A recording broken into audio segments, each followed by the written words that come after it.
네, 사심집중 2부 시작합니다. 사심집중에 대한 이야기, 소식이 있는 시간이죠. 사심 소식통부터 열어봅니다. 네, 먼저 온라인 반응입니다. 여전히 매우 조용합니다. 댓글, 구독하기, 좋아요, 하트, 각 에피소드에 대한 반응 등을 들을 수 있으면 좋겠다라는 이 소박한 바람 가져보면서 그러면서 반성하게 되는 것이 나는 얼마나 반응하는 인간이었나 하는 것입니다. 갑자기 진지해지죠? 저도 팟캐스트 굉장히 애청하는데 반응하는 인간이었나? 이렇게 되짚어보면 그렇지 않은 시간이 굉장히 많았구나 느끼면서 여러분이 반응하지 않으셔도 다운로드가 계속 되는 게 보이거든요. 그러니까 제가 뭐 플레이하는 수는 집계가 안 돼서 그냥 재생하시는 분들은 뭐 몇 분인지 모르지만 다운로드는 집계가 돼요. 그래서 그걸 확인할 수가 있는데 반응하지 않지만 듣고 계시는구나를 확인할 수 있어서 그것만으로도 감사하는 시간입니다. 예, 나는 얼마나 반응하는 인간이었나. 네, 반성해 봅니다. 네, 그리고 18회 지난해였죠. 여름맞이 사이다 특집 두 번째 아무 말의 시대, 아무 말 대잔치 편에 대한 반응을 공유하겠습니다. 네, 성주 이야기가 나와서 아직도 사드에 대한 이야기가 제자리 걸음이고 뭐 여전하죠. 그런데 몰랐던 성주의 절경에 대해서 알아볼 수 있어 좋았다는 의견이 있었습니다. 성주 비닐하우스의 풍경에 관심을 가지게 되었다라는 의견이 있었고요. 네, 저도 관심을 가지게 돼서 찾아보고 했었잖아요. 네, 이렇게 귀 기울여주신 청취자분 감사합니다. 네, 그리고 제주도는 언제나 옳은 것이라는 의견이 있었습니다. 이 두 번째 사연에서 제주도 여행 갔던 이야기 풀어주셨잖아요. 그 이야기에 제주는 언제나 옳고 오늘도 제주는 옳다는 것을 여러분의 입으로 또 저의 입으로 들었습니다. 그렇죠? 그리고 자신의 이야기가 왜 안 나왔냐라는 의견도 있었는데요. 말로 지나가듯 해주신 것은 제가 알파고가 아니라서 복귀해낼 수 없기에 글로 보내주셔야 할 것이라는 말씀을 전해드렸습니다. 죄송합니다. 제 능력이 이렇게 미천합니다. 기억할 수 있는 건 전해드리는데 모든 걸 기억할 수는 없어서 빠뜨리는 부분이 있을 거예요. 흘러가듯 저에게 얘기해 주신 게 다 나오지 않았다고 해서 섭섭해하지 마시고 그 순간에는 제가 마음으로 온몸으로 반응했다는 것을 기억해 주시기 바랍니다. 무슨 얘기하는 거죠? 네, 그리고 세 번째는 약속은 지킨다입니다. 왜 이런 얘기를 붙였냐면 제가 지난해 아무 말의 시대, 아무 말 대잔치 편에 사심 나눔이 두 분만이 사연을 보내주셨잖아요. 그래서 가장 저조했던 사연 참여에도 불구하고 보내주신 두 분께 보답의 의미로 아이스 아메리카노 기프티콘을 쐈습니다. 네, 메뉴 선택권을 드렸고요.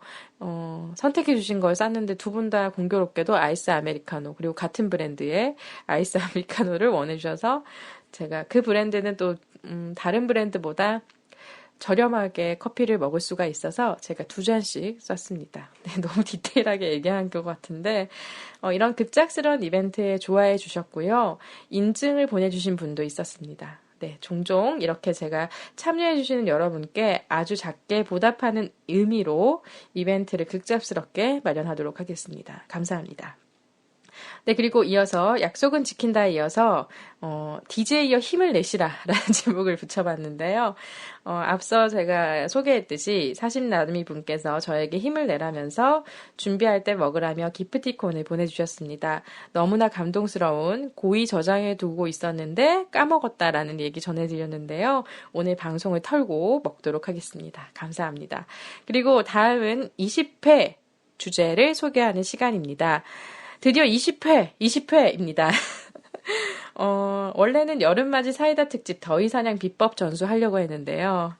예, 미리 제가 이제 녹음을 준비하면서 정해놓은 주제였어요. 그러나 더위가 지나가 버렸습니다. 제가 너무 늦게 찾아온 바람에. 그래서 이 주제는, 다음으로 미뤄두기로 하고요. 아니면 필요하다고 하시면 뭐 다음 회라도 하죠. 그런데 아마 다들 이러실 것 같아서 주제를 긴급하게 바꿔봤는데 너무 긴급해서 제목도 긴급해요. 뭐지? 이렇게 하실 분들, 어이없어 하실 분들 있을 것 같은데 20회 주제는 가을 필입니다. 뭔 말이냐고요? 네. 한자로 반드시 필요하다, 필수 이럴 때 필자 아시죠? 그리고 영어로는 느낌할 때 feel입니다. 뭐 하는 건지 모르겠지만. 그래서 여러분 마음대로 가을에 필요한 것이나 아니면 가을 가을에 느끼는 나의 느낌. 왜 이렇게 웃기죠? 네, 이런 것들. 가을에 관련된 혹은 feel 전해주시면 되겠습니다. 그래서 주제를 가을 필로 정해봤는데 뭔 말이야 하시겠죠? 아니면 쓰다 할 때 필자도 있잖아요. 부필자. 갑자기 지금 생각났어요. 왜 이러죠? 언어의 마술사? 네, 혼자 지금 북치고 장구치고 하고 있는데요. 기록해놔야겠다. 네, 그 붓필. 그래서 뭐 가을에 쓰다, 뭐 가을 백일장 해주셔도 되고요. 어쨌든 이 가을과 필에 관련된 여러분의 아무런 얘기나 받겠습니다.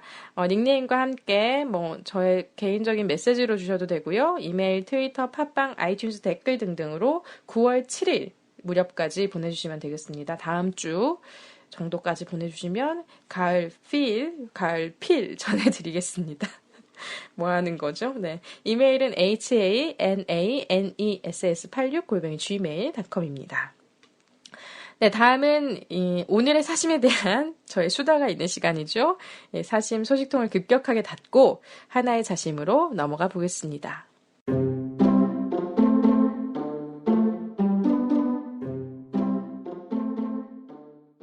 네, 하나의 사심 시간입니다. 오늘의 사심, 여행의 기술에 대한 저의 이야기가 있는 시간인데요. 네, 제가 한 편의 어떤 글들을 써봤습니다. 저의 단편들에 대한 얘기 들어보시죠. 여행의 기술, 저도 뭐 딱히 기술은 없고, 근데 여행에 관련된 이야기가 있어서 나의 여행에 대해서 좀 돌아볼 수 있는 시간이었어요, 이번 주제가. 한참 여행하던 시절에는 그 여행이 굉장히 즐거워서 다음에 또 기록해둬야지 해놓고는 또 지나가고 세월이 또 지나면서는 여행할 여유가 없던 시절을 또 거쳐서 그러다가 또 괜찮아지며 여행을 해보기도 하고 그런 저의 편린들을 담아봤습니다. 들어보겠습니다. 저도 같이 들어볼게요. 네, 첫 번째 제목은 여행자라고 제가 붙여봤네요. 아주 머나먼 시절로 돌아가 봅니다. 미국 미네소타의 작은 마을에서 한 학기 교환학생을 보냈던 21 정도? 21나 둘이나 뭐 이랬던 것 같아요. 되게 젊었던 시절에 대학교 3학년 가을 학기에 제가 간 거였거든요. 근데 저는 빠른 86이고 그래서 그때 21 맞는지 모르겠어요. 하여튼 뭐 이 정도예요. 20대 초반. 계속해 보겠습니다. 젊었었네요. 너무나 그때는 다음에 또 미국에 와야지라는 마음이 있었는지 10년이 지난 지금은 다시 갈 수 없을지도 모르겠다는 생각이 들기도 하는. 그래서 어떤 일을 겪을 때마다 그것이 마지막이 될 수도 있다고 생각하면 좀 더 용감해질 수 있다는 생각이 스쳐가곤 합니다. 미네소타 무어헤드라는 작은 마을이었어서 노스다코타주 파고라는 도시와 비교적 가까웠거든요. 그래서 영화관이나 아시안 마켓 등을 가려면 파고로 가야 했어요. 저희는 차가 없잖아요. 그래서 현지에 차 있는 친구들의 도움을 받거나 그곳까지 가는 버스를 타고 일주일 혹은 2주일에 한 번은 외출을 했었는데 고요한 시골에 있다 그런 곳에 가면 뭔가 도시적인 느낌에 새삼 신기해했던 기억이 납니다. 도시에 살다 잠시 도시 아닌 곳에 산다는 것은 그런 느낌을 갖게 하는구나 생각했죠. 이후 추수감사절, 땡스기빙 연휴가 있었는데 여행을 갔어요. 시카고로. 경비를 줄여보고자 그레이하운드라는 버스를 미니아폴리스라는 도시에서 탔거든요. 무어헤드에서 렌트를 해서 미니아폴리스까지 간 다음 그곳에서 그레이하운드를 탔죠. 9시간인가 버스를 타고 여자 넷이 참 용감했네요. 지금 생각해보면 위험할 수 있는 순간들을 겁없이 호기심으로 지나왔던 운이 좋았던 시간이었구나 싶습니다. 제가 있던 곳이 시골 마을이어서 시카고로 온 순간 미국의 도시는 이렇구나 물씬 느낄 수 있었어요. 미술관도 좋았고 거리의 악사도 좋았고 서브웨이마저 그 햄버거집 있잖아요. 시골에 없었거든요. 그래서 서브웨이마저 좋았던 그 젊은 날의 시간. 그리고 학기를 마치고 돌아오기 전 여행을 했는데요. 3주 정도 됐던 것 같아요. 미국의 유명 도시를 나름 찍고 오고 싶다는 희망에 일본인 친구와 여행을 했습니다. 뉴욕 일주일, LA 일주일, 샌프란시스코 일주일. 그 3주의 여행으로 저의 여행에 대한 호기심과 여행력은 어느 정도 충족될 수 있었습니다. 우리의 모국어가 다르기에 영어를 써가며 손짓 발짓 해가며 했던 여행이었는데 좋았었네요. 중간중간 여행하고 있던 한국 친구, 일본 친구를 만나기도 했고요.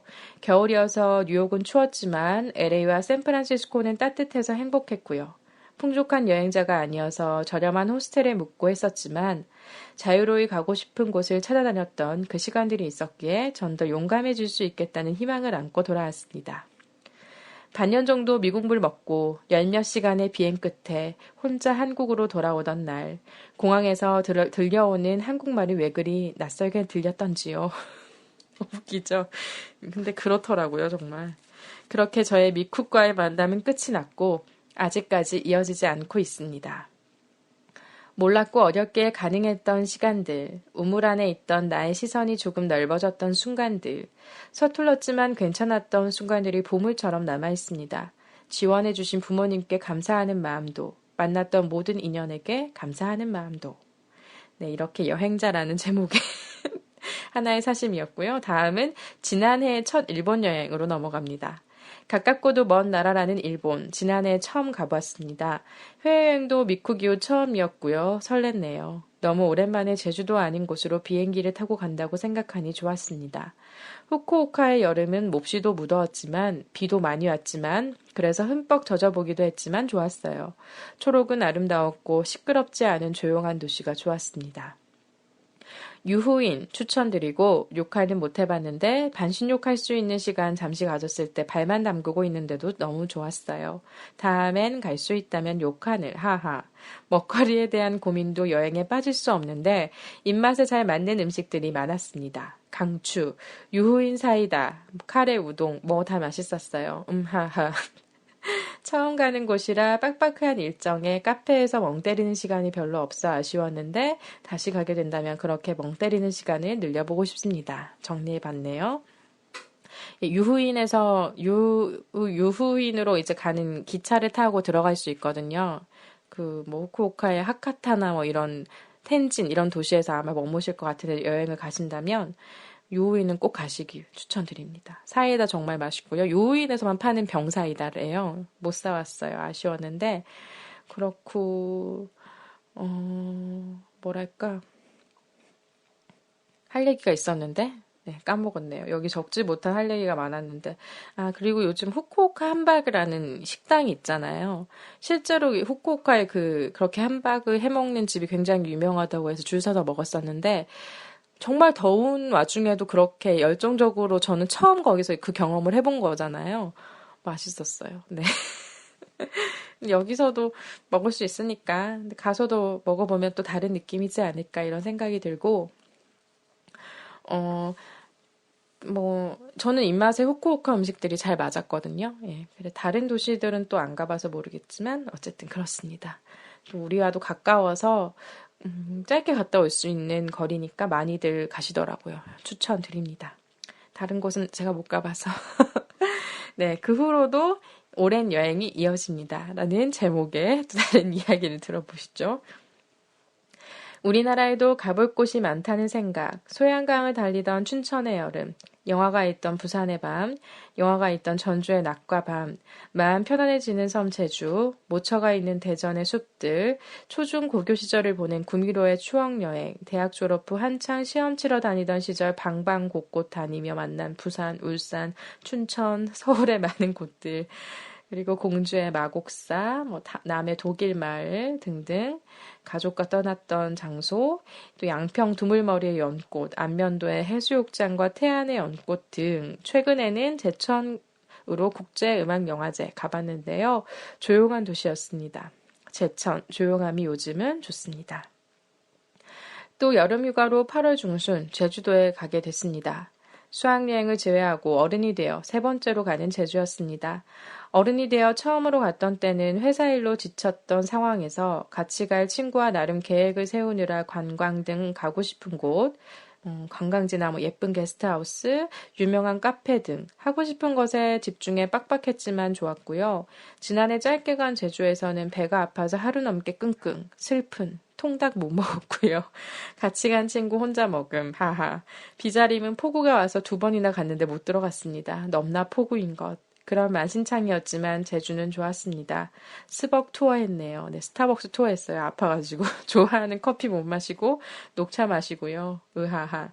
그래도 첫날 고기를 먹어서 먹방을 맘껏 못한 것에 대한 아쉬움을 대신했죠. 올해의 제주는 계획에 없이 급작스레 떠나게 된 것이었습니다. 앞날의 막막함에 허우적대는 저에게 손 내민 친구와 휴식을 모토로 작년에 못 간 비자리만 가자는 아주 소박한 취지로 떠난 여행 좋았습니다. 당일마다 숙소를 찾았고요. 마음에 드는 카페에 가서 숙소를 찾고 이동하고 그런 급작스러운 여행 나름 괜찮던데요. 네, 무계획의 여행이었습니다. 국내이기에 가능하지 않았나 싶습니다. 밤에 도착해서 공항 근처 제주 목가나 있는 곳 숙소로 갔는데요. 저녁 못 먹은 상태라 근처에 뭐 있는지 했는데 없어서 좌절. 늦은 시간 한 10시쯤 됐었어요. 그런데 동네 고깃집 발견해서 흑돼지 흡입. 역시 고기는 없습니다. 가게가 더웠는데도 고기 흡입, 정신을 불태우며 배 터지는 식사로 출발. 다음 날은 고기국수 먹고요. 3대 천왕 프로그램에 나왔던 통닭 사고 거기 예약해야 돼요. 전화해서 몇 시쯤 가면 되냐라고 예약해서 찾으러 가시는 게 좋아요. 안 그러면 엄청 기다려야 되더라고요. 그리고 제가 가고 싶었던 카페로 갔습니다. 매기의 추억이라는 카페였는데 그날 급작스럽게 또 검색했어요. 좀 조용하고 그런 카페 어딨나 해서 가보게 됐는데 좋았습니다. 아기자기하고 노래도 좋아요. 주인장분이 고양이를 좋아하시는지 고양이 관련 책이 많았고 카페에 메모 붙일 수 있게 메모지에도 고양이 그림이 그려져 있었습니다. 실제 고양이는 보지 못했습니다만 바다가 보이는 자리에 앉았는데 너무나 좋았어요. 좋아서 책이 안 읽힘. 책 읽으러 갔는데 말입니다. 멍 때리며 창가에 매달려 있는 시간이 좋았습니다. 다시 가고 싶네요. 김현수의 소설 파도가 바다의 일이라면을 들고 갔는데 2챕터밖에 못 읽고 멍 때림. 볼펜으로 그림도 그리고 즐거웠던 시간이었습니다. 그러다 애월 쪽이어서 근처 숙소 구하고 곽지 해변은 지난해 즐겁게 놀았던 기억 지나쳐 오고 해안도로 타는데 너무나 신났고요. 많은 분들 경치 좋은 곳에서 서서 사진 찍고 그랬습니다. 다음 날 드디어 대망의 비자림에 갔습니다. 비자림이시여. 네, 좋았어요. 네. 그리고 3대 천왕에 나온 짬뽕집을 아마 갔다가 비자림 갔었는데, 맞아. 3대 천왕에 나온 짬뽕집 갔는데요. 맛있었어요. 이번 여행에서 가장 기억에 남는 음식 중에 하나였습니다. 강정이더라고요. 재작년인지 작년인지 제가 강정 지나쳤었는데 왜 그때 몰랐었는지 한탄을 해봤고요. 강정 마을 지나가면 마음이 괜시리 좀 무거워집니다. 그런 감정들 또 다녀갔고, 그리고 비자림 가는 길, 가기 전에 들렀던 예전에 이제 들렸던 식당 등등이 보여서 반가웠고 예전에 갔던 카페 1300K 2층에 있는 에코브릿지라는 카페 여전히 있더라고요. 거기서 잠시 머물러서 해야 할 작업을 좀 하고 비자림을 들어가서 걸었습니다. 비가 안 왔습니다. 오 감동. 숲은 진리다. 비자나무는 이렇구나. 사람들이 참 많았습니다. 녹색은 옳다. 사려니의 숲과는 다른 매력. 사려니의 숲도 가고 싶다. 등 의식의 흐름이 많이 솟았던 목표 달성의 하루였습니다. 비자림 산책 1시간 좀 넘게 걸으면 다 볼 수 있거든요. 이 짧은 코스에 모두 즐길 수 있을 것 같습니다. 그리고 고기를 먹었어요. 해변이 보이는 곳에 숙소를 잡고 바로 해변이 있는 줄 알고 친구가 예약했는데 낚였습니다. 한 10분은 걸어야 해변을 걸을 수 있었음. 하하하. 그래도 좋았어요. 근처 식당에서 고기를 먹고 제주의 고기는 언제나 옳습니다. 돼지님 고맙. 배 터지게 먹어서 힘들었지만 거기서 추천해 주신 식당 다음날 가서 계획 따로 안 세워서 돼서 좋았고 저 선택 좀 장애가 있으니까 굉장히 좋았고 저녁 산책 해변 걷고 밤이 깊었고 좋았습니다. 그 해변은 삼양 검은 모래 해변이었는데요. 추천합니다. 모래가 참 곱고 좋습니다. 바닷물도 맑고요. 강추합니다. 제가 늦게 가고 비교적 오전에 가서 인파도 안 많아서 좋았는데 그리고 이제 다음날 회국수 이런 거 먹으러 가고요. 친구한테 들었던 기억이 나서 사진 찍으러 많이 간다는 카멜리아 힐급 가게 됐는데 전 누더기 같은 옷을 입고 갔었어서 아쉬웠어요. 한여름이라 초록은 무성하나 다른 꽃들이 거의 없고 6월 이럴 때 수국이 만개하면 정말 예쁘다고 하네요. 그래서 포인트에 이제 예쁘게 장식이 돼 있어서 그런 꽃이 피는 포인트 맞추어 가시면 좋겠다라는 생각이 들었지만 사람이 너무나 많습니다. 그땐 아마 더 많겠죠? 사진 찍는 포인트마다 줄 서서 찍고요. 화보 찍으러 커플들이 많이 오는 듯 합니다. 더위에 지쳐서 그러나 귀엽게 좋은 숲이고요. 커피 한 잔 나오기 전에 카페에서 이제 마시는 게 꿀맛이었는데 커피 맛은 그저 그렇지만 앉아서 보내는 시간 좋고요. 걷고 나서 시원하게 하하. 저녁은 갈치조림 먹었어요. 쥐치가 만나다고 해서 추천 듣고 갔는데 쥐치가 없다고 해가지고 그래도 좋았습니다. 제주 현지분께서 제주 갈치는 뼈에 남는 것이 없이 잘 뜯어진다고 했는데 체감하면서 신나게 먹고 시간이 좀 남아서 제주 못 가나 다시 들러가지고 피리릭 봤어요. 저녁에 숙소 앞에서 봤으니까 이제 낮의 풍경을 보고 공항으로 조금 일찍 돌아왔습니다. 그렇게 제주에 끝이 났고요. 쉬다가 관광하다가 의식의 흐름에 따라 이동한 시간들 좋았습니다. 네, 하루하루 이렇게 살아가는 지금의 순간 모두 여행처럼 느껴지는 요즘 저는 제가 조용한 순간을 좋아하고 머무는 작은 일들이 소중하며 자연에 감탄하는 마음을 가졌다는 것을 알게 됐습니다. 여러분의 여행 속에서도 여러분의 자신을 발견하는 순간을 만나셨길. 그렇지 않았다면 앞으로는 그런 발견의 순간들이 나타날 것이라고 생각하며 하나의 사심을 마칩니다. 그리고 사신 국간으로 넘어가기 전에 제주의 소리 몇 가지 들려드릴게요. 애월의 숙소 근처에서 보이는 바다에서 낚시하는 분들이 있었는데 산책하는 분들 많았고요. 파도 소리 들어보시고요. 저의 부끄러운 목소리도 남겨져 있습니다. 그리고 비자림의 새소리, 바람소리, 걷는 소리 등을 들려드립니다. 안타깝게 삼양 검은모래 해변에서는 제가 소리 녹음하는 거를 잊어버려서 못 담아왔음을 양해 말씀 부탁드립니다. 그럼 제주의 소리 듣고 사심곡간으로 넘어가 보겠습니다.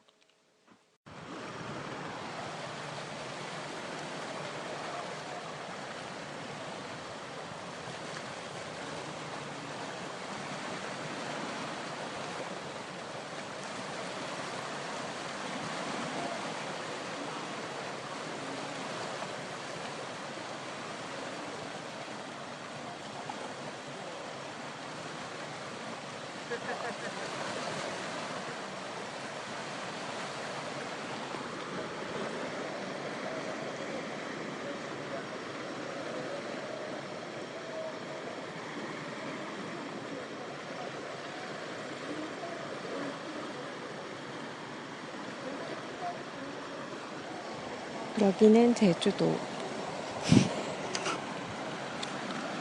애월입니다. 밤이 깊어서 어딘진 모르겠네요. 파도 소리 들리시나요?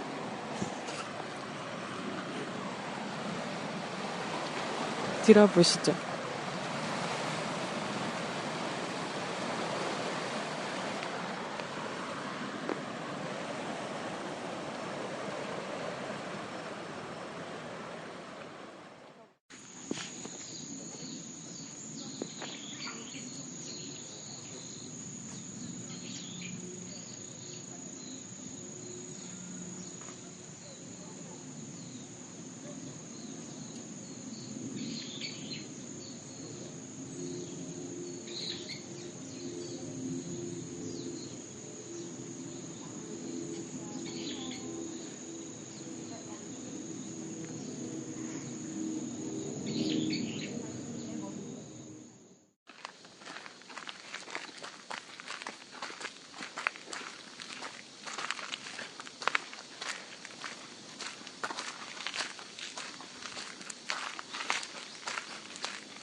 네, 오늘의 사심에 대한 여러 가지 콘텐츠를 공유하는 시간이죠. 사심곡간 시간입니다. 오늘도 사심곡간 열렸습니다. 네, 오늘은 관련된 여행의 기술, 여름 휴가, 그래서 여름 휴가 관련된 기사 이런 것들 가져왔고요. 여행과 관련된 책, 그리고 제가 그동안 섭취한 콘텐츠에 대한 이야기 나눠보겠습니다. 먼저 휴가철 요즘 소식 해서 제가 스크랩 해놨는데 7월 31일이었네요. 네, 제가 이렇게 미리 준비해 왔었다는 걸. 그러나 중간에 있는 시간이 많아서 이렇게 녹음이 늦어지게 된 걸 다시 한번 양해 말씀 부탁드립니다. 연합뉴스 기사였어요. 이때 거의 휴가 절정이죠. 7월 말과 8월 초, 초성수기 시절인데 연합뉴스 기사를 보면 휴가 절정, 고속도로 차량 432만 대, 인천공항 이용객 20만 명 이렇게 나와 있는데 아마 더 늘었겠죠? 기사를 좀 보면 기사 그림에는 고속도로 풍경이 그려져 있었어요. 휴가철을 본격적으로 맞은 31일 오전 11시께 7월 31일 차량들이 경부고속도로로 들어가기 위해서 서울 반포대로를 가득 채우고 있다. 그래서 영동고속도로가 창행선 정체가 정말 극심했는데 오후 10시쯤 해소가 됐다. 기사를 좀 살펴보면 휴가철 절정기 주말을 맞아 고속도로가 거대한 주차장으로 변했다. 일요일인 31일 오후가 되면서 동해안으로 휴가를 떠났다 돌아오는 행락객을 태운 차량이 몰려서 영동고속도로 상행선은 55.3km 구간이 극심한 정체 현상을 빚었다. 네, 그래서 이제 한국도로공사에 따르면 이날 오후에 밀리는 구간에 대한 설명이 나와 있고요. 전체적으로 고속도로가 난리가 났었군요. 네, 정체 구간이 다 길었습니다. 네, 그래서 이날 오후 4시에 승용차로 강릉에서 출발하면 톨게이트 기준으로 서울까지 오는데 4시간가량 소요될 것으로 내다봤다라고 하고요. 평상시 일요일과 달리 오전 10시에서 11시부터 일찌감치 시작된 정체. 도로별로 오후 5시, 7시 사이 절정에 이른 뒤 점차 풀릴 전망이다 라는 기사였고요. 예, 이렇게 정말 많았네요. 7월 31일 하루 전국 고속도로 이용하는 차량이 평상시 일요일 수준인 390만 대보다 10% 이상 많은 432만 대에 이를 것으로 예상했다고 합니다. 네, 교통혼잡이 휴가 기간 가장 심할 것으로 예상되는 닷새가 7월 29일부터 8월 2일까지라고 하네요. 그러면서 이제 인천공항 얘기로 넘어가는데 인천공항도 이날 오전 일찍부터 해외로 나가려는 여행객이 몰려 장사진을 이뤘다. 인천공항공사는 이날 이용객이 출국 10만 5,153명, 입국 9만 5,926명 등 20만 1,079명으로 집계돼 사상 처음으로 20만 명을 넘어설 전망이라고 밝혔다. 사상 최대 이용객 기록을 계속 갈아치우고 있다.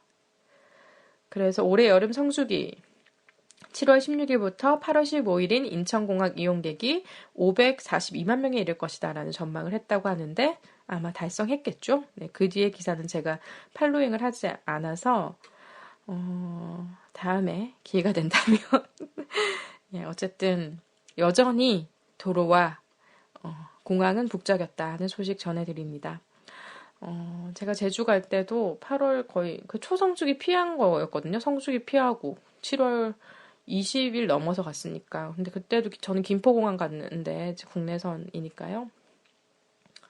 사람이 많더라고요. 엄청. 그랬습니다. 휴가 후에 대한 이야기 한국경제 기사입니다. 건강한 인생. 휴가 다녀온 뒤 더 피곤해. 늦은 술자리 피하고 충분히 자야. 최근에 나온 기사입니다. 8월 30일자 지면에 나온 기사인데요. 온라인판으로는 29일에 출고가 된 것 같고요. 휴가 후유증 극복 방법에 대해서 나와 있습니다. 직장 복귀 뒤 일주일 정도는 생체 리듬 적응시키려는 노력이 필요하다. 물 자주 마시고 과일, 채소 섭취, 스트레칭 등 가벼운 운동이 도움되고 강한 햇볕으로 상한 피부는 수분과 보습크림 자주 발라줘야 된다라는 기본적인 이야기지만 휴가철 막바지에 들으면 적절한 이야기인 것 같네요. 예, 여름 휴가철이 어느덧 막바지에 이르렀다. 몸과 마음을 재충전하고자 휴가를 다녀왔지만 이후 무기력감, 피로, 소화불량 등 휴가 후유증을 호소하는 사람들이 많다. 대부분은 하루 이틀이면 생체 리듬이 어느 정도 회복되고 1, 2주면 완전히 돌아온다고 하는데요. 그러나 심한 경우에는 만성 피로 등으로 악화될 수 있으니까 주의에 기울여야 된다라는 겁니다. 일단 충분히 수면해야 되고 운동 습관. 네, 그래서 일주일 정도는 휴가 복귀하고는 생체 리듬을 확보해야 되니까 늦은 술자리 회식 피하는 게 좋다고 하고요. 하루 7시간에서 8시간 충분한 수면 필요하고 계속 피곤하면 점심시간에 10분에서 20분 정도 낮잠 자는 것 도움 된다고 하네요.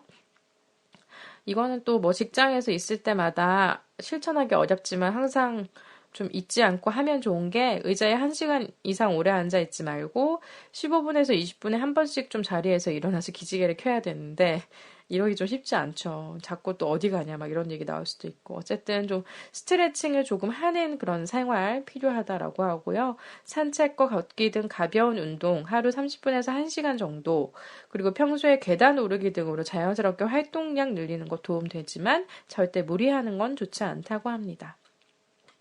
여름철 강한 이 자외선이 잡티나 기미 원인이 되고 잔주름까지 만든다고 하는데요. 외출 15분에서 30분 전에는 충분한 양의 자외선 차단제를 바르고요. 이후에는 또 덧발라야 된다라고 하네요. 전 덧발라본 적은 잘 없어서.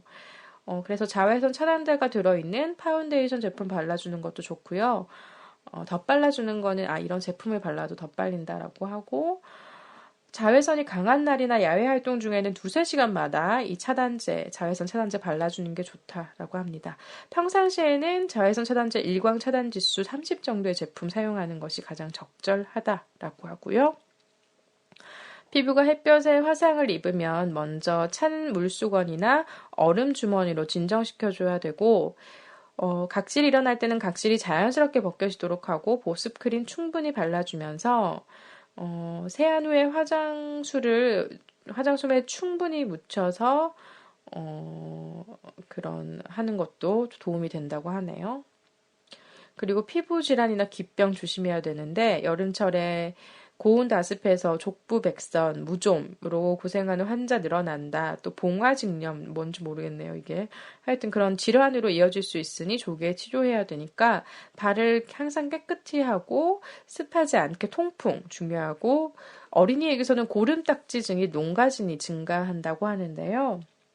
피부에 상처가 있는데 계속 뜯고 이러면 이 덧나서 아마 이런 증상이 생기나 봐요. 그래서 항생제 연고 등으로 관리해야 된다라고 합니다. 그리고 물놀이 후에 귀에 들어간 물을 빼내기 위해서 과도하게 귀를 후비면 외이도 피부가 상해서 쉽게 염증이 생긴대요. 이 피부가 굉장히 약하기 때문에. 그래서 좀 살짝 닦아주고 고막이 손상된 걸 모르고 물에 들어가면 고막 안으로 물에 들어가서 만성 중이염 걸릴 수 있으니까 주의해야 된다. 그래서 물놀이 전에 귀마개 하는 것 어린이는 안전하다라는 의견이 있었습니다. 여러 그런 과정의학과, 재활의학과, 이비인후과, 피부과 교수님들의 도움으로 이루어진 기사였네요. 그리고 헤럴드 경제 기사입니다. 8월 28일에 나왔는데 집 떠나면 고생, 신휴가 풍속, 스테이케이션이라는 말이 요즘 유행한다고 하네요. 볼까요? 열심히 일한 당신 떠나라. 2000년대 초 한 광고에 등장해 유행했던 문구인데 이때만 해도 휴가는 어디론가 떠나는 것이란 개념이 강했죠. 그런데 10년이 지난 지금 휴가의 개념은 더욱 다양해졌다. 해외나 국내로 멀리 떠나는 여행을 하는 사람이 여전히 있지만 집이나 가까운 곳에 머물며 휴식을 즐기는 사람도 많아졌다. 머무는 것도 휴가라는 개념이 생겨난 것이다. 이를 가리켜서 스테이케이션이란 신조어가 생겨났는데 스테이케이션은 머물다, 스테이와 휴가, 베케이션을 합성한 말로 이 먼 곳으로 휴가를 떠나는 대신 집이나 근처에서 휴가를 보내는 것을 의미한다. 스테이케이션족이 늘어난 것은 지속적인 경기 불황과 여행지 성수기 가격 인상 등 경제적 요인이 작용한 것으로 분석되는데 소비 심리가 위축돼 고액의 휴가 비용이 부담스러운 것이다. 그렇죠. 관광지나 캠핑장 등 인파가 몰리는 복잡한 장소에서 오는 피로감과 장거리 이동의 번거로움을 피하고 싶은 심리적 요인도 작용했는데 휴가 기간만큼은 스트레스 받지 않고 편안하게 휴식을 취하고 싶어하는 사람들이 많아졌다. 그래서 호텔 업계가 이들을 겨냥해서 다양한 패키지를 선보이고 있다라는 기사였어요. 예, 그래서 정말 휴가 시즌을 맞아서 특별히 패키지들을 꾸리는 그런 경우가 있군요. 또 추석 연휴를 겨냥해서 패키지를 선보이기도 하고요. 그래서 갑자기 그 1부에서 사연 주신 기승전 이직님 생각나네요. 이런 것들 좀 참고하셔서 그런 그 꿈을 이루셨으면 좋겠습니다. 그리고 외식 업계도 스테이케이션 쪽 잡기에 나섰다. 네, 그래서 이런 여러 가지 상품들이 늘어나고 있다라고 합니다. 예, 그리고 그 외의 헤드라인들을 좀 보면 항공업계 늦은 휴가족 잡아라에서 8월 말이나 9월에 이제 비행기 티켓 얼리버드를 위해서 나오는 것들이 있대요. 이런 것들 참고하시면 늦은 여행 가시는 분들 좋을 것 같고요. 이 기사 좀 신기했어요. 여름 휴가 뒤 이혼 신청 급증, 과학적 증명이 연구했다고 하는데 이건 조금 살펴보면요. 서울신문 기사를 저는 본 거였는데 여름 휴가철이 지나고 일상으로 복귀한 사람들이라면 눈여겨볼 만한 연구 결과가 나왔다. 최근 워스턴 대학교 연구진에 따르면 여름 혹은 겨울 휴가가 끝난 뒤 이혼이 급증하는 현상이 두드러지는 것으로 나타났다. 이혼의 계절성 성격이 있다는 뜻이다. 워싱턴 대학 사회학 연구진은 2001년에서 2015년 워싱턴 시민의 이혼 데이터를 분석한 결과 이혼 신청 건수가 가장 높은 달인 3월, 8월, 이게 가장 높대요. 그리고 3월은 겨울 휴가와 발렌타인데이 등을 거친 시기고 8월은 어린 자녀들이 개학하기 전 여름 휴가를 다녀온 직후의 시기로 분석된다. 반면 11월과 12월에는 최저를 기록했으며 3월에 이혼 신청이 급증했다가 4월이 되면 다시 낮은 수준을 유지하는 것으로 나타났다. 연구진은 이러한 현상이 휴가, 발렌타인데이 등 기념일의 배우자와의 관계가 이전보다 나아질 것으로 기대하지만 오히려 더 스트레스를 받거나 행복하지 않다는 것을 깨달은 뒤 이혼을 결심하는 사례가 많기 때문인 것으로 분석했다라고 합니다. 우리나라의 사례는 어떤지 좀 궁금해지네요. 이런 연구도 진행이 되고 있습니다. 그리고 대통령 휴가에 대한 기사 등등이 있었고요. 우리나라 대통령뿐만 아니라 미국 대통령 등등의 휴가 기사가 있었고 직장인 10명 중 4명 여름휴가 계획 없다 이런 기사도 있었고요. 여름 휴가철 여행지 검색 순위 1위의 전주 한옥마을이라는 기사도 있었는데요. 전주시에 따르면 어떤 다양하게 조사한 결과 이런 결과가 나왔다라는 기사였습니다. 네, 기사는 여기까지 보고요. 휴가철 읽으면 좋을 책에 대해서 얘기를 좀 해볼게요. 여행의 기술과 좀 어울리는 책들을 꼽아봤습니다. 먼저 제가 여행의 기술이라는 주제를 정하면서 가장 먼저 떠올랐던 책은 알랭드 보통의 여행의 기술이었습니다. 다들 눈치채셨겠죠? 그래서 여행의 기술 찾아봤더니 오늘의 책, 네이버의 오늘의 책, 지식인의 서재 추천 도서이기도 하고 그렇더라고요. 알랭드 보통이 쓴 책이고요. 굉장히 나온 지는 오래됐어요. 제가 대학교 다닐 때 본 책이니까요. 2004년도에 출간이 됐고 이제 개역판이 나왔네요. 2011년에. 네, 저는 2004년도 초판을 봤었습니다. 네, 저자 소개를 좀 보겠습니다. 이미 알랭드 보통 유명하지만 좀 살펴보면 1969년 스위스 7위에서 태어났고요. 영국 케임브리지 대학교에서 수학했고 영어, 프랑스, 독일어에 능통하다고 합니다. 이 알랭드 보통은 23살에 쓴 왜 나는 너를 사랑하는가가 여러 나라에서 베스트셀러가 되면서 세계적으로 유명해졌는데요. 현재 20여 개의 언어로 번역이 되고 있고 책들이 전 세계적으로 베스트셀러에 올라와 있다고 합니다. 2003년 2월에 알랭드 보통은 프랑스 문화부 장관으로부터 예술가에게 수여하는 최고의 명예인 예술 문화 훈장을 받았는데요. 저 영어를 프랑스어를 몰라서 그대로 읽으면 슈발레 드 로드르 데자르 엘 레트르라는 기사 자기를 받았다고 합니다. 예, 그렇고요. 국내에도 유명하죠. 네. 그는 또 자신의 작품 내용에 바탕을 둔 TV 다큐멘터리 제작에 오랫동안 관여해왔다고 하는데요. 프루스트는 어떻게 당신의 삶을 바꿨나는 BBC 영화 제작팀에서 랄프 파인즈와 펠리시티 캔들을 주연으로 하여서 제작이 됐고 젊은 베르테르의 기쁨 이런 것들 등이 있다고 합니다. 예, 이 여행의 기술 책 소개는 이렇게 돼 있네요. 인터넷에는 왜 나는 너를 사랑하는가의 작가 알랭드 보통의 여행 에세이로 윌리엄 워스, 빈센트 반 고흐 등 여행을 동경하고 사랑했던 예술가들을 안내자로 등장시켜 여행에 끌리게 되는 심리와 여행 도중 지나치는 장소들이 주는 매력에 대해 이야기하는 책이다. 라고 되어 있습니다. 1장에서는 여행이 장소의 문제가 아니라 심리적인 문제임을 강조하고 여행의 기대에 실려있는 욕망을 분석합니다. 2장에서는 호기심을 활성화시켜 즐거운 여행을 만끽하고 나아가서 삶을 고양시키는 방법, 3장에서는 자연의 광대한 공간이 인간 정신을 숭고하게 고양시키는 힘을 이야기하고 마지막으로 4장에서는 여행과 예술 작품 사이의 상호 보완적인 관계를 살펴봄으로써 숨겨진 자연의 아름다움을 발견하고 나아가 이를 통해 삶을 윤택하게 만드는 방법에 대해 들려주고 있다라고 인터넷 교보문고 제공입니다. 목차를 좀 살펴보면요. 출발, 기대에 대하여, 여행을 위한 장소에 대하여, 풍경, 시골과 도시에 대하여, 숭고함에 대하여, 예술, 눈을 열어주는 미술에 대하여, 아름다움의 소유에 대하여, 귀한, 습관에 대하여 이렇게 있고 옴기니의 글, 부록 등이 있습니다.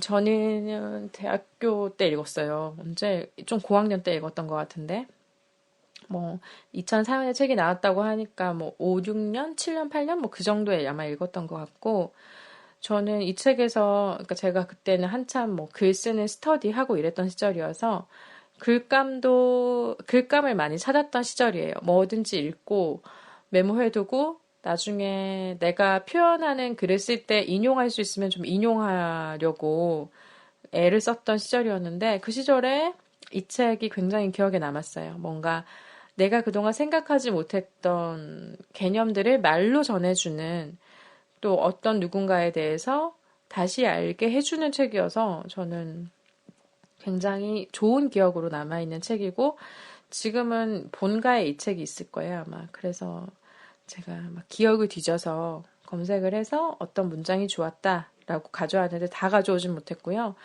인터넷으로 제가 블로그에 이건 기록을 해두지 않아서 노트에 기록해둔 게 어딘가 있을 텐데 본가에 있겠죠? 그렇습니다. 그럼에도 불구하고 메모가 필요 없이 여행의 기술이라는 책의 제목을 들었을 때 딱 떠오르는 게 방여행이라는 개념이랑 존 러스킨의 말그림, 말을 그림으로 그린다. 말하는 게 곧 그림이다. 이런 식의 얘기들이 굉장히 기억에 남아요.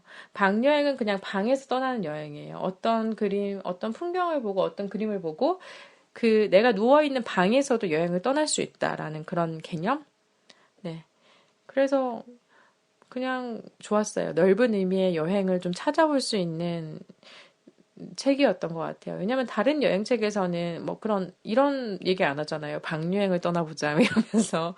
근데 그 당시엔 제가 여행을 자유롭게 다닐 수 없었던 시절이기도 했고 뭔가 불안정하고 지금도 그렇지만 그래서 아마 이 방여행에 되게 꽂혔던 것 같아요. 그냥 상상하면 여행할 수 있는 거구나. 내가 두 발로 어딜 애써서 이렇게 가지 않아도 할 수 있는 여행이 있구나에 굉장히 위안을 얻었던 것 같습니다. 네, 그래서 휴가가 너무 짧거나 여유가 안 되시는 분들은 방여행 떠나시는 거 추천합니다. 네, 그래서 밑줄근 얘기들을 좀 더 나눠 볼게요. 네, 제가 복기를 잘 못해서 몇 개 그냥 찾아보면서 좀 공감 가는 말이 18페이지. 여행은 비록 모호한 방식이긴 하지만 일과 생존 투쟁의 제약을 받지 않는 삶이 어떤 것인가 보여준다.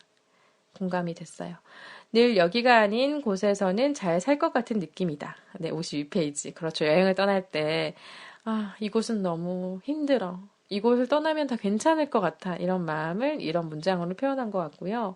83페이지. 여행은 생각의 산파다. 이런 부분도 있었어요. 움직이는 비행기나 배나 기차보다 내적인 대화를 쉽게 할 수 있는 장소가 찾기 힘든데 우리 눈앞에 보이는 것과 우리 머릿속에서 떠오르는 생각 사이에는 기묘하다고 말할 수 있는 상관관계가 있다. 때로는 큰 생각은 큰 광경을 요구하고 새로운 생각은 새로운 장소를 요구한다.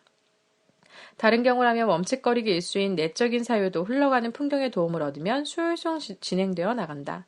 그렇죠. 우리가 뭔가 좀 복잡할 때, 아니면 뭔가 잘 안 풀릴 때 새로운 환경을 찾는 이유, 그것도 또 생각이 또 그런 새로운 환경을 원하기도 하고, 그 새로운 환경이 생각에 또 영향을 주기도 하는 그런 관계가 있다라고 하네요.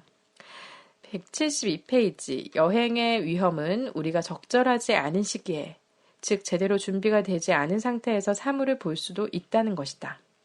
그렇게 되면 새로운 정보는 꽤 사실이 없는 목걸이 구슬처럼 쓸모없고 잃어버리기 쉬운 것이 된다. 그러니까 준비가 되어 있지 않으면 여행을 해도 더 잘 볼 수 없게 되는 경험이 생길 수 있다. 공감합니다. 그러나 또 그런 우연에서 발생하는 그런 여행의 맛도 있지 않을까 하는 생각도 들고요. 296페이지. 아름다움을 만나면 그것을 붙들고 소유하고 삶 속에서 거기에 무게를 부여하고 싶다는 강한 충동을 느끼게 된다. 왔노라, 보았노라, 의미가 있었노라 라고 외치고 싶어진다. 그러나 아름다움은 손에 잘 잡히지 않는다. 우리가 결코 돌아갈 수 없을지도 모르는 곳에서만 자주 나타나거나 계절과 빛과 날씨가 보기 드물게 조화를 이룬 결과로 나타나곤 한다. 그렇다면 그것을 어떻게 소유할 것인가? 어떻게 공중에 뜬 열차를 할바? 이 맞는 말인가요? 할바 사탕처럼 생긴 벽돌을 잉글랜드의 골짜기를 붙들 것인가? 카메라가 하나의 방법이다. 사진을 찍으면 어떤 장소의 아름다움을 보고 촉발된 근질근질한 소유욕을 어느 정도 달랠 수 있다. 귀중한 장면을 잃어버릴 것이라는 불안은 셔터를 누를 때마다 줄어든다. 아니면 아예 우리 자신을 물리적으로 아름다운 장소에 박아 놓을 수도 있다. 우리 자신이 그 장소 안에 좀 더 확실하게 존재한다면 그 장소도 우리 안에 좀 더 확실하게 존재할 수 있을지 모르니까. 카메라로 우리가 사진을 담는 이유, 이런 것에 있지 않을까라는 생각이 들었습니다. 또 이제 영국의 미술평론가이자 사상가인 존 러스킨에 대한 얘기가 나오는데요. 이분은 어떤 장소의 아름다움을 소유할 수 있는 방법으로 데생을 소개해요. 그래서 여행의 기술은 데생이다 라는데 그 얘기를 좀 더 들어보죠. 300페이지. 러스킨의 생각에 따르면 데생이 아무런 재능이 없는 사람도 연습할 만한 가치가 있는 것은 그것이 우리에게 보는 법을 가르쳐주기 때문이었다. 즉 그냥 눈만 뜨고 있는 것이 아니라 살피게 해준다는 것이다. 눈앞에 놓인 것을 우리 손으로 재창조하는 과정을 통해서 우리는 아름다움을 느슨하게 관찰하는 데서부터 자연스럽게 발전하여 그 구성 요소들에 대한 깊은 이해를 얻게 되고 따라서 그것에 대한 좀 더 확고한 기억을 가지게 된다. 한 장인은 강의를 끝내면서 러스킨이 자신을 포함한 학생들에게 이렇게 말했다고 전한다. 자, 여러분. 나는 여러분에게 데생을 가르치려 한 것이 아니라 단지 보는 것을 가르치려 했다는 것을 잊지 마십시오. 네, 괜찮죠? 또 이어서 볼게요. 러스킨은 영국 시골을 여행하다 제자들이 형편없는 그림을 제출하자 이렇게 말했다. 나는 보는 것이 그림보다 더 중요하다고 믿습니다. 나는 학생들이 그림을 배우기 위하여 자연을 보라고 가르치기보다는 자연을 사랑하기 위하여 그림을 그리라고 가르치겠습니다. 저는 이 러스킨의 데생 좋았어요. 우리 일부 사연에서 이제 그림을 그린다 드로잉북의 여행의 기술, 러스킨의 여행의 기술도 그런 거잖아요. 이게 더 사물을 깊게 볼 수 있고, 그래서 그 아름다움을 더 오래 간직할 수 있는, 보는 눈을, 그리고 그 풍경을 사랑하는 방법을 배우는, 이 얘기를 전 이 책에서 처음 접했는데 굉장히 인상적이었고 지금도 이렇게 읽을 때마다 아 그렇지 하는 생각이 드네요. 301페이지에서 302페이지입니다. 러스킨에 대한 계속 얘기가 이어지는데요. 한 군데 가만히 앉아 시속 150km로 달린다고 해서 우리가 조금이라도 튼튼해지거나 행복해지거나 지혜로워지는 것은 아니다. 사람이 아무리 느리게 걸어 다니면서 본다 해도 세상에는 늘 사람이 볼 수 있는 것보다 더 많은 것이 있다. 빨리 간다고 해서 더 잘 보는 것이 아니다. 진정으로 귀중한 것은 생각하고 보는 것이지 속도가 아니다. 총알에게는 빨리 움직이는 것이 도움이 되지 않는다. 그리고 사람에게는 그가 진정한 사람이라면 느리게 움직이는 것이 해가 되지 않는다. 사람의 기쁨은 결코 가는 데 있는 것이 아니라 존재하는 데 있기 때문이다. 이 말도 굉장히 전 좋았어요. 머무는 것, 존재하는 것. 305페이지. 그러나 사진이 그것을 찍는 사람들 다수에게 심각한 문제를 일으킨다는 점에 주목하면서 그 열의는 사라졌다. 사람들은 적극적이며 의식적으로 보기 위한 보조장치로 사진을 활용하는 것이 아니라 보는 것을 대체하는 물건으로 사용하였으며 그 결과 전보다 세상의 주의를 덜 기울이게 되었다. 사진이 자동적으로 세상의 소유를 보장해 줄 것이라고 믿었기 때문이다. 요즘은 정말 이제 핸드폰에 카메라가 다 있고 해서 바로 또 올릴 수도 있고 그래서 예전만큼 좀 오래 본다는 거. 그러니까 내가 보기 전에 카메라가 먼저 보는 그런 경우 되게 많잖아요. 저도 약간 거기에 익숙해졌고 좀 덜 그러려고 하는데도 불구하고 이 장면 담을 수 있으면 담아야지라는 마음이 좀 차서 좀 생각을 하게 돼요. 과연 이러면서 334페이지입니다. 그렇다면 여행하는 심리란 무엇인가? 수용성이 그 제일의 특징이라고 말할 수 있을 것이다. 수용적인 태도를 취하면 우리는 겸손한 마음으로 새로운 장소에 다가가게 된다.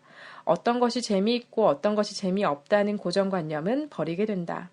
그곳에 사는 사람들은 우리 때문에 짜증이 난다. 우리가 교통섬이나 좁은 도로에 서서 그 사람들에게 눈여겨볼 것이 없는 사소한 것들에 감탄하기 때문이다. 우리는 정부 청사 지붕이나 벽에 새겨진 글에 흥미를 느껴 차에 치일 위험을 무릅쓴다. 우리 눈에는 어떤 슈퍼마켓이나 미장원이 유난히 매혹적으로 보인다. 우리는 차림표의 레이아웃이나 저녁 뉴스 진행자의 옷을 꼼꼼히 들여다본다. 우리는 현재 밑에 겹겹이 쌓여있는 역사에 민감하게 반응하며 메모를 하고 사진을 찍는다. 구구절절 공감이 가는 이야기였습니다. 그리고 이제 몇몇 문장을 조금 더 보면요.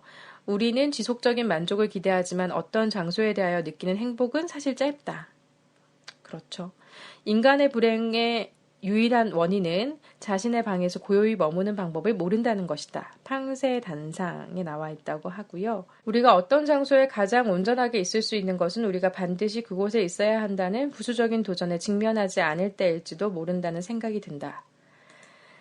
그리고 사비에르드 메스트르는 얘기가 나오다가 그러다가 1790년 이 방 여행에 대한 얘기인가 보네요.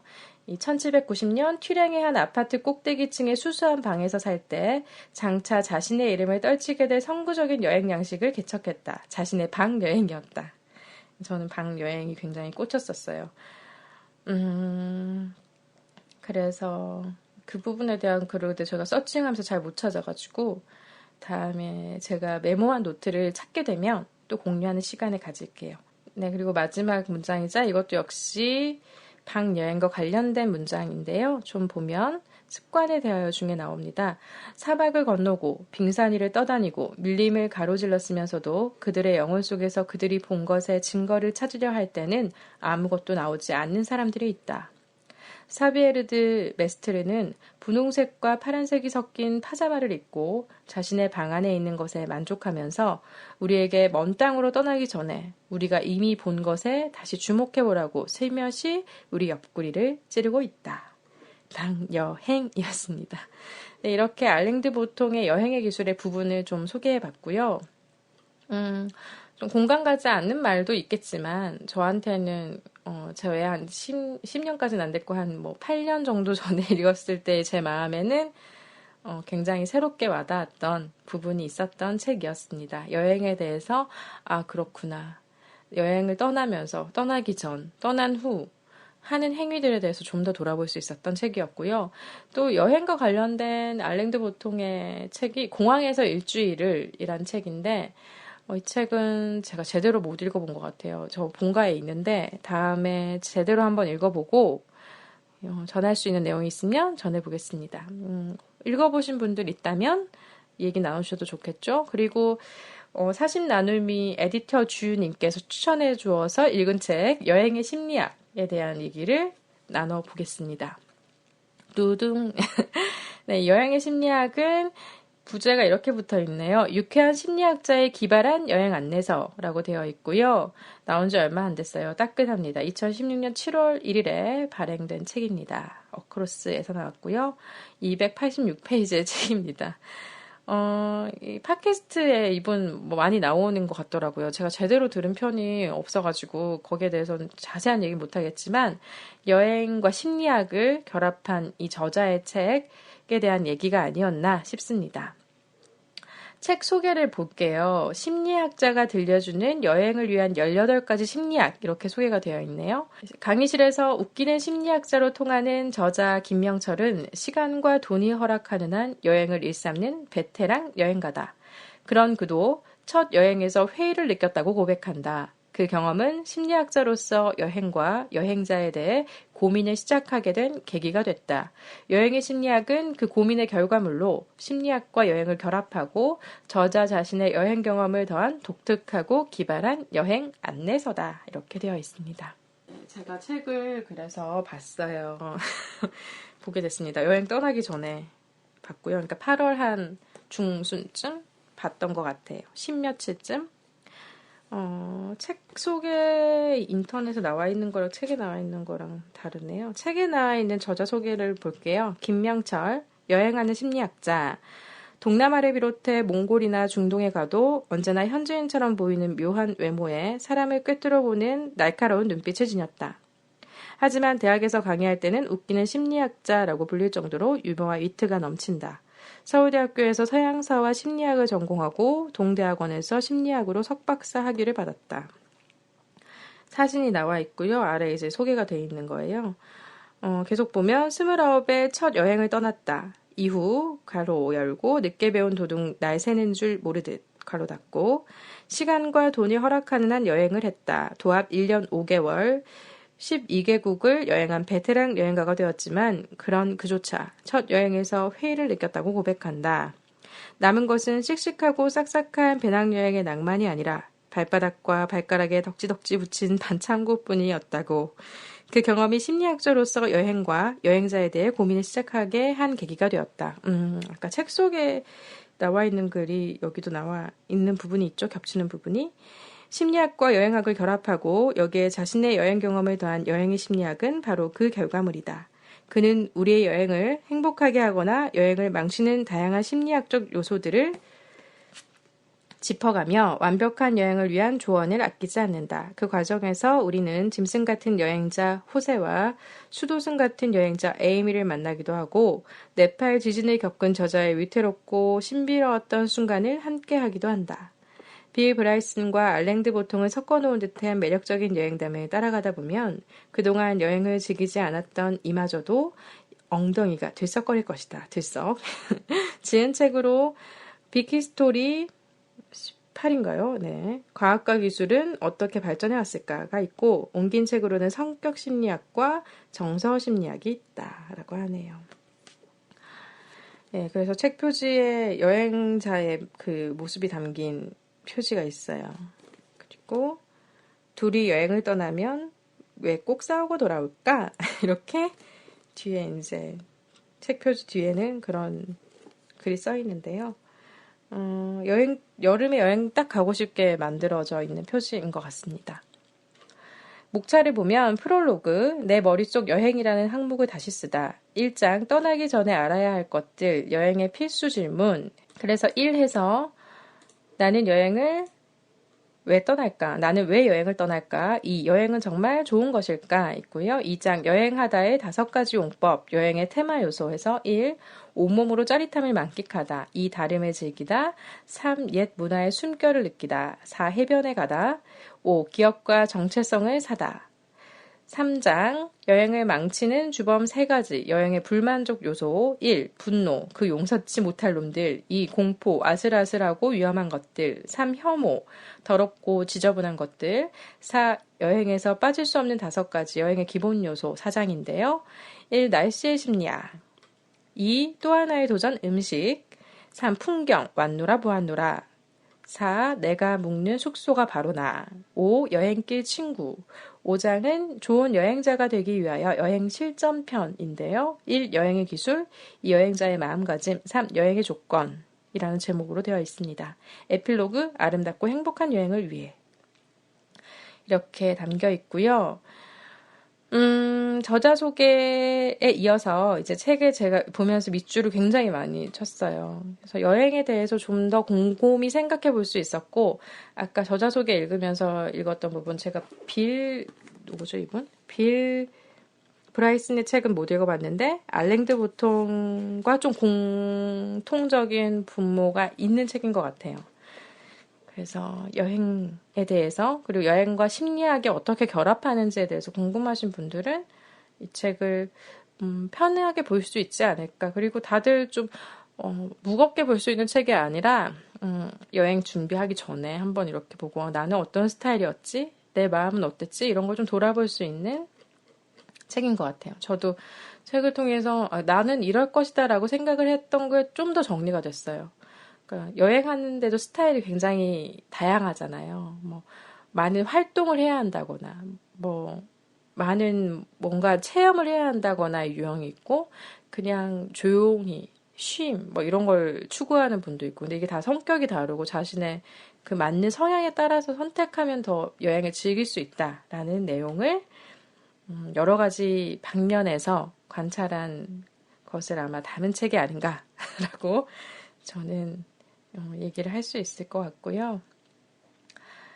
밑줄을 좀 소개하겠습니다. 너무 많아서 다 소개하면 책을 다 소개하는 것이 될 것 같아서 부분 조금씩 보면 프롤로그엔 내 머릿속 여행이라는 항목을 다시 쓰다라는 제목인데요. 이 부분 마음에 들었어요. 따라서 우리가 자기 자신에 대해 그리고 여행의 다양한 요소와 방법에 대해 깊이 생각할 기회를 얻는다면 누구나 자기만의 행복한 여행을 꿈꾸고 구현할 수 있다. 그쵸. 그래서 자신에게 잘 맞는 여행 방법을 발견하는 동시에 이와 같은 여행의 기술을 익힌다면 누구나 언제나 어디서나 행복한 여행을 할 수 있다. 이제 여러분에게 선보이는 여행의 심리학은 나 스스로가 행복한 여행을 하기 위해 고민한 결과물이자 모든 사람의 행복한 여행을 위한 책이다. 그렇습니다. 여행 우리 다 즐겁자고 가는 거잖아요. 뭐 뭔가 역경을 극복하고 물론 그런 어드벤처 모험도 있겠지만 어쨌든 좋자고 하는 여행 정말 좋기 위해서는 어떻게 더 좋은 것들을 느낄 수 있을까에 대한 그러니까 본인 스타일에 맞는 것들을 좀 찾아보자라는 책이에요. 1장 떠나기 전에 알아야 할 것들 여행의 필수 질문. 그래서 이 부분이네요. 만족스럽고 행복한 여행을 하기 위해 22페이지인데요. 우리는 스스로의 성격과 가치를 잘 이해하고 나아가 여행이 우리에게 제공하는 다양한 경험을 두루 이해하며 둘 사이에 기가 막힌 궁합을 만들어내야 한다. 그리고 기가 막힌 궁합을 만들어 나가는 탐구와 발견의 과정에서 가장 핵심적인 질문은 나는 왜 여행을 떠날까? 이다. 네, 그리고 이어서 먼저 사람들은 왜 여행을 떠날까라는 질문을 하고 다음으로는 나는 어떤 사람일까라고 물은 뒤 나는 왜 여행을 떠날까라고 자문해 보는 것이다. 그래서 23페이지 아소 아훌라는 여행도 이와 똑같다고 말한다. 여행은 무엇인가를 피하려는 회피 활동인 동시에 무엇인가 얻으려 하는 접근 활동이다.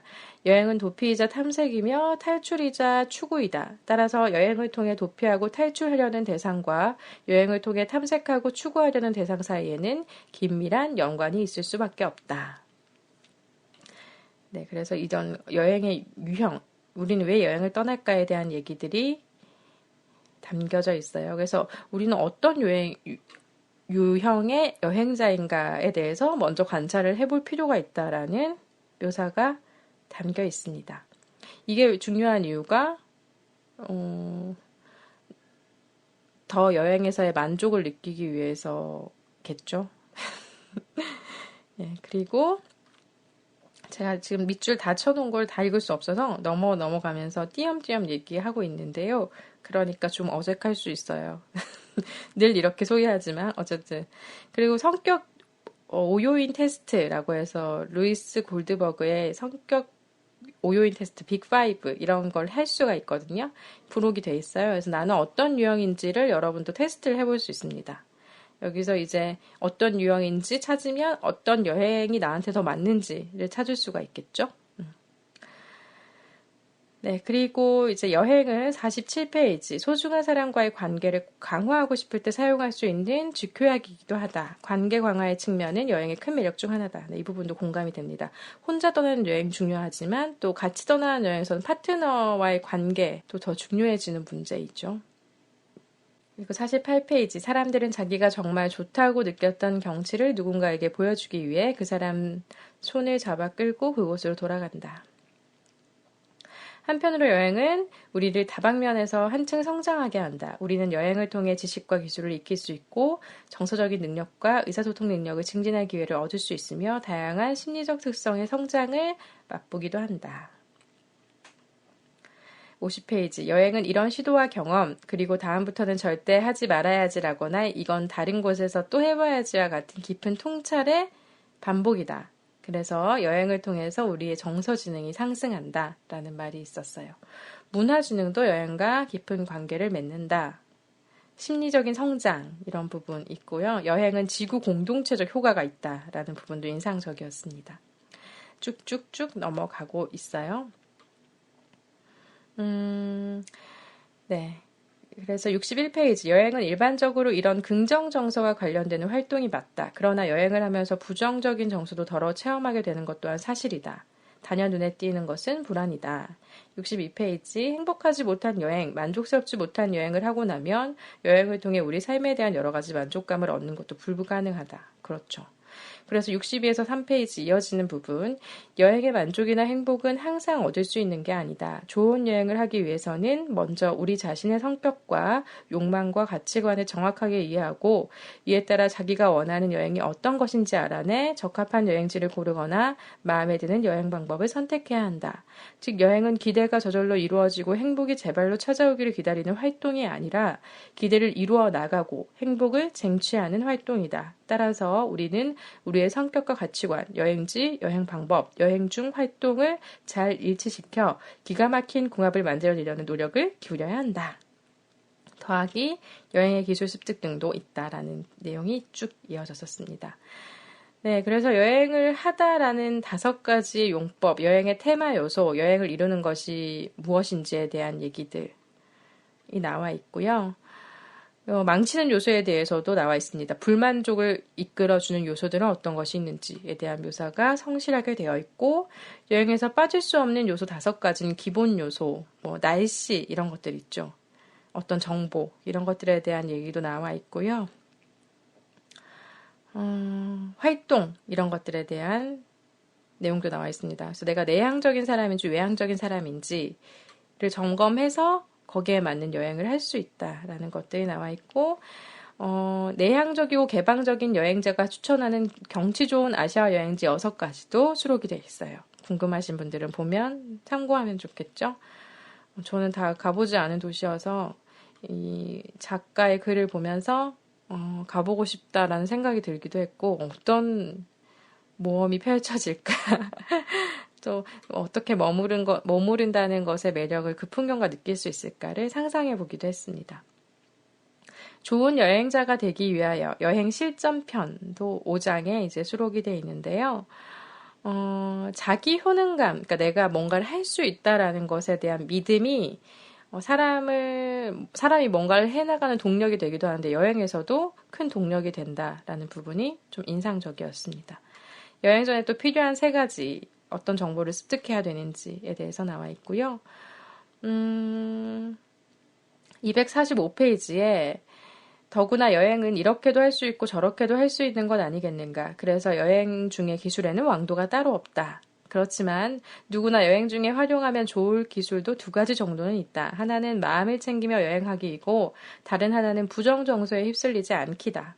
마음을 챙기며 여행하기는 여행학자들이 중시하는 여행 기술이고 부정정서에 휩쓸리지 않기는 긍정심리학 연구를 바탕으로 내가 제안하는 여행 기술이다. 245페이지 지금 여기에서 일어나는 일에 주의를 집중하며 마음을 열기. 네, 여행지에서나 살아가는 데서나 굉장히 필요한 일인 것 같다라는 공감을 끄덕끄덕 했고요. 250페이지에는 이번 여행 최고의 속소 베스트 10, 이번 여행 최고의 한 끼 베스트 10 이런 식으로 뭔가를 꼽아보는 것들이 어떨까. 부정 정서를 극복하고 긍정 정서를 좀 남기기 위해서 그런 방법들이 제시되어 있습니다. 구체적으로 제시되어 있어서 여러분께서 좀 실천해 볼 수 있는 방법도 많은 것 같아요. 어렵지 않게. 그리고 252페이지 여행은 이야기다 라는 부분도 인상적이었습니다. 이야기로 되어야 여행이 완성된다 라는 부분 그래야 더 많이 공유할 수 있고 나도 더 기억할 수 있으니까는 굉장히 좀 끄덕일 수 있었던 부분이었고요. 에필로그에 그 부분이 좀 더 나와 있는데 살펴보면서 마무리할게요.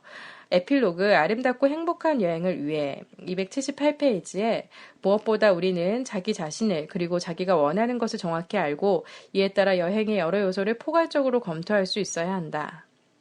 그리고 뭐 우리는 우리가 좋아서 자발적으로 뛰어든 이 일에 시간 갈 줄 모른다. 그렇죠? 대신에 항상 여행의 모든 경험과 환경에 마음을 열고 항상 생각하며 언제나 더 큰 즐거움과 행복을 충족하기 위해 스스로를 갈고 닦자. 그리고 여행이 끝나면 우리에 대해 서사실을 잘 정리해서 스스로 소중하게 간직하고 남에게 퍼뜨리자. 280페이지. 최고의 경험이 될 여러분의 모든 여행을 응원하고 최고의 여행자가 될 여러분 모두를 응원한다. 이렇게 막이 내립니다. 그래서 인상적이었던 부분이 어쨌든 여행, 나에게 맞는 여행, 행복한 정서를 듬뿍 줄 수 있는 여행을 위해서는 내가 왜 여행을 떠나는지, 나는 어떤 유형의 인간인지를 알아야 된다는 부분이 인상적이었고, 여행의 경험을 온전히 기억하기 위해서는 기록을 하고 남들과 공유하고 이렇게 해서 간직하고 퍼뜨리는 활동이 좋다라는 것들. 네, 이런 것들이 기억에 남았는데요. 여러분도 뒤늦은 휴가나 혹은 또 여행에 대해서 궁금하신 분들은 이 여행의 심리학 김병철 작가의 책 읽어보시길. 네, 그리고 에디터주의 추천을 받아서 제가 읽었던 책이었습니다.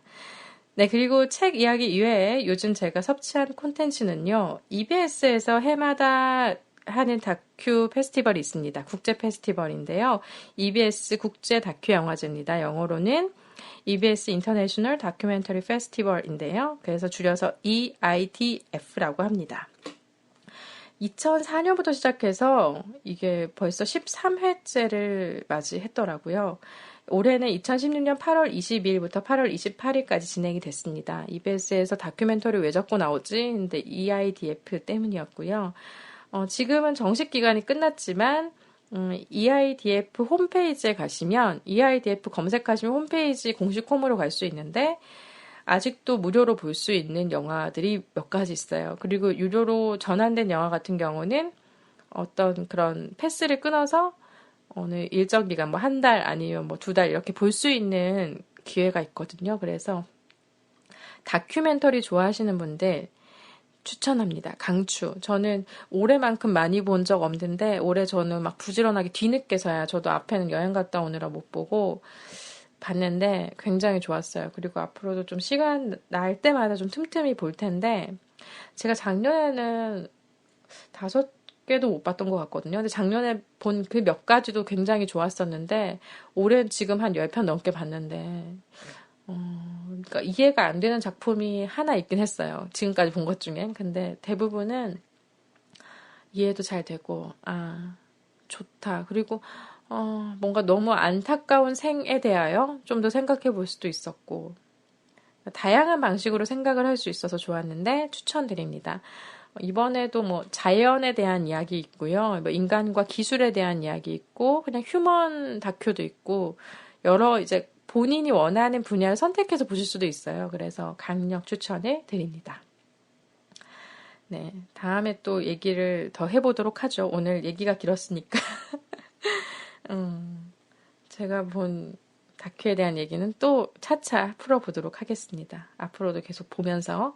그리고 또 애청하던 팟캐스트가 하나 끝났거든요. 제가 백수드라에 대한 얘기를 해본 적이 있는 것 같은데, 하반기 취업 준비에 힘쓰기 위해서 시즌 1을 마무리하겠다는 소식이 있었습니다. 8월 중반인가 초에 저도 본받아야 될 텐데 하면서 좀 아쉬웠어요. 저는 굉장히 좀 재밌게 들었고 그 또래, 그러니까 저보다는 어린 분들이 있죠. 20대 후반 분들이 이제 만들어 보는 그런 이야기들이 굉장히 즐거웠는데 그 즐거움이 좀 하나 사라진 것.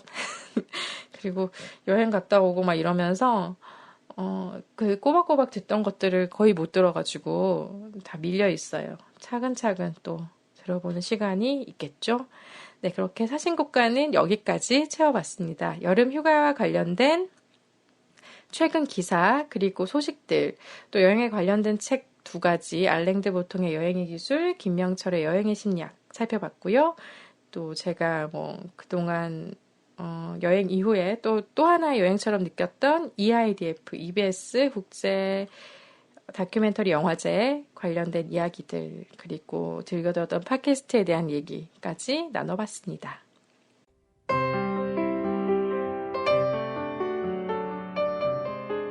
네, 하나의 사진 집중 19회 여름맞이 사이다 특집 3번째 여행의 교실편을 여러분과 같이 해봤는데요.